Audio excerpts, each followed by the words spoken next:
The big news story that's emerged in the last few hours, it is the UN Security Council deciding, after getting on for 6 months of war, to demand a ceasefire in Gaza. It's the first time that pretty influential body has decided to vote in that way. And the motion, which was brought by Mozambique, in fact, passed for the reason that the US, which has vetoed quite a lot of similar resolutions in the past, decided not to. It abstained, but crucially, it did not veto this motion demanding a ceasefire, and the Security Council therefore has now demanded one. It seems to me that tonight Israel is more isolated than it's been at any time throughout this conflict, that the lack of a US veto reflects a complete running out of patience with the Netanyahu government and the Israeli leadership, not just in Washington, but increasingly in London and in other Western capitals too. And it begs the question, really, doesn't it? Where do we go from here? Now, I am a supporter of Israel. I supported its right to go after Hamas. You know I did. I think it had the right to do that. I am also someone who said many times, and I'm very happy to say again, that I think the way that Israel has gone about doing that is absolutely appalling, that the death toll is far too high, that many of those people did not need to be killed in order to take out Hamas. And I think that Benjamin Netanyahu, as well as being a threat to the Palestinian people, clearly, as well as being a threat to peace, is also very clearly now, in my view, a threat to Israeli interests, because the goodwill has evaporated towards that country in the last few months. The international support has plummeted. And now key alliances between Israel, the US, Israel and the UK are breaking down very, very badly because of what Netanyahu is doing. And rather than take it on the chin and say, hold on, maybe I need to rethink here, he has hit back tonight, cancelling a high-level Israeli visit to Washington and basically deepening the feud that exists between him and Joe Biden. It really begs the question, doesn't it? Does anybody still support... Not Israel. I'm not saying Israel. I'm not saying Israel's right to exist. I'm talking about this government. Does anybody still support this Israeli government? Does anybody still support this Israeli Prime Minister? And if you do, why? Because my proposal to you would be that he is damaging the interests of his own country just as much as he's damaging the cause of the Palestinian people and everybody else. That he is just as much of a threat to Israel's interests as he is to the interests of peace and the Palestinian people. How can anyone still support what he is doing? And do you? Do you still support him? Or do you think, like me, that this government has done incredible damage to the interests of the state of Israel and its people in the last few months, and that damage that's been done is quite probably going to take decades to repair? I support Israel, said again, support its right to exist, support its right to try to destroy Hamas. But I find it very hard to see how anybody can continue to support this current Israeli government. 0345 6060 973. And just how much damage do you think the last few months has done? Not just to the people of Gaza, we know that. The death toll, as I say, is absolutely horrific. The destruction of the Gaza Strip is beyond words. But I'm quite keen to focus this hour on the interests of Israel, because right now it seems to me that those are being woefully served by the people that they have positions in power. It's long overdue that Netanyahu went, in my view. I think this latest vote by the UN Security Council just emphasises that he cannot be ousted from power a day too soon. Wonder if you agree. You can call or WhatsApp that number again, 0345 6060 973. You can text 84850. You can send an Alexa message by saying, send an Alexa, send a comment to LBC. In a moment, we'll speak to an Israeli author. First, though, delighted to be joined by Alistair Burt tonight, former Minister of State for the Middle East and a distinguished fellow at RUSI. Alistair, great to have you on again tonight. Thank you for coming on the show. Some people say, and I've heard it said tonight already, that this is largely irrelevant, that Hamas is not going to take note of demands for a ceasefire, that Netanyahu is not going to take note of demands for a ceasefire, so it's all an ultimately pointless and futile exercise by the Security Council. I wonder what your take on it is. Good evening to you. Hello, Ben. Thanks for your introduction and lead-in. No, I don't think a vote at the Security Council is ever completely irrelevant. And in this particular case, it's the signalling more than anything else that matters. As you said in your introduction, the United States has made a point of not allowing a UN Security Council resolution which has been critical of Israel or which has demanded an immediate ceasefire in all the months up to now. It is extremely rare for the United States to take a UN position which is contrary to that wished for by the government of the State of Israel. I remember in 2016, President Obama's outgoing administration did exactly the same in relation to a motion at the UN Security Council on settlements, which absolutely sent the Israeli government of the time into paroxysm of annoyance. It's an important signal. But what's also interesting is at the same time as this, the Israeli defense minister has been in Washington. Yoav Gallant, he's been talking to Jake Sullivan, the security advisor, about what next in Rafah. So although it's a strong signal, again, to Prime Minister Netanyahu that you are straining the bounds of patience with the United States with what you're doing, for many of the reasons which you set out in the introduction.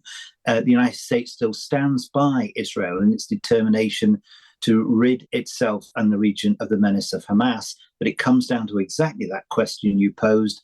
Well, if not this way, what way and what's next? But it's not an irrelevant signal by the US.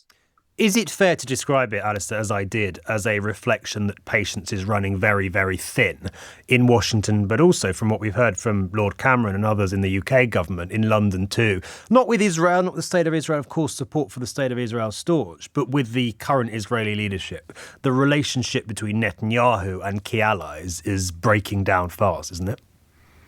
Yes, it's right to characterise it as that lack of patience, and that's been coming for some time. I think there is great worry in both Washington and the UK about how Israel is now seen in the region. As you indicated, the damage that is being done in relation to Israel's standing in the region and in the world. But we still come back to this fundamental dilemma. What is Israel to do? Israel was attacked by Hamas. Hamas remains in some degree of strength in Gaza. It is plainly a threat to Israel. If the proposed attack on Rafah is not the way forward, and I would share the horror there has been at the number of civilian deaths, then what is the answer to that? And I think the extra part of the equation that we have not yet heard enough of is Arab states then need to condemn the ideology behind Hamas and give Israel, a state with which many of them wish to normalize relations, a sense that they have a role in Israel's security as well.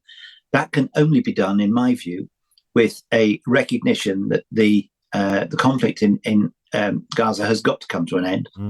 And there has got to be a comprehensive political settlement that is needed to make sure this doesn't happen again. And that will involve West Bank, East Jerusalem. And in that case, maybe Arab states will be able to strengthen their resolve in relation to helping Israel deal with Hamas as well. So there is much still to be done. But that patience has been wearing very thin, not for the state of Israel or its existence, but there is concern about the government, though a recognition this is a matter for the Israeli people to decide, not for anyone outside. You're talking there, Alistair, really about the fact that there cannot be peace while Hamas remains in power, and I very much endorse and agree with that. I'd put it to you that there's also no chance of peace while Benjamin Netanyahu remains in power in Israel. I think all the polling suggests that Prime Minister Netanyahu's position is extremely precarious.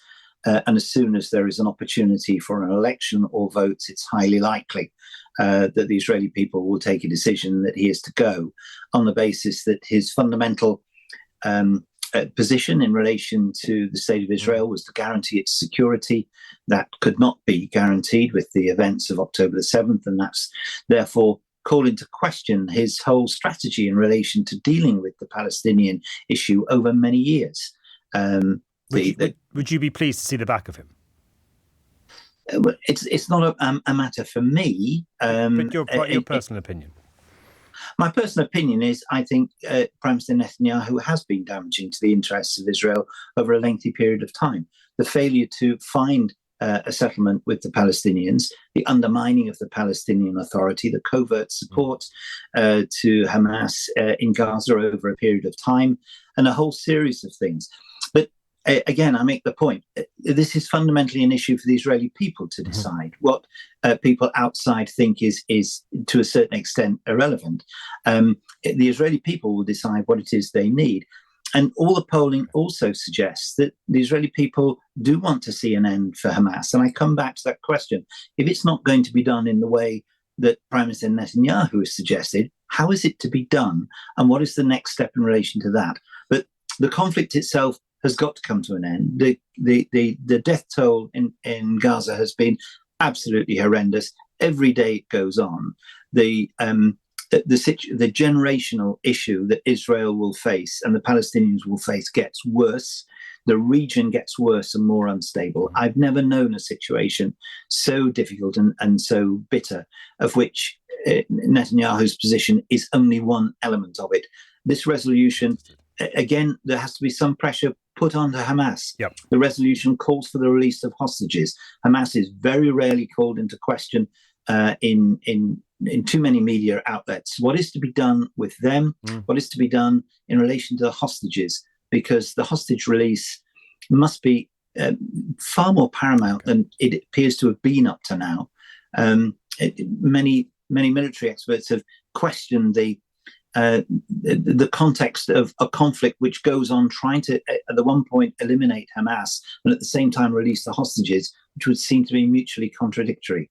So pressure needs to be placed on Hamas by all those who have any relevance with it in relation to the hostages as well. Alistair, great to have you on. Thank you. Alistair Burt there, former Minister of State for the Middle East and a distinguished fellow at RUSI. We'll speak to an Israeli author a little later in a few minutes about his perspective on this.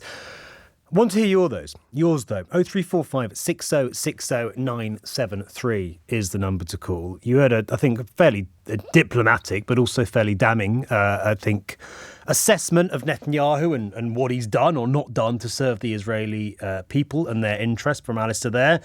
I've already said that I think he's been an absolute disaster for the state of Israel, that he has set back the cause of peace by many, many years, and that there will be no peace with him in charge. And yes, of course, the same goes of Hamas, but I think that goes without saying. I hope it goes without saying. But Netanyahu, are there still people supporting him? And if so, why? If you're one of them, I would love to hear from you.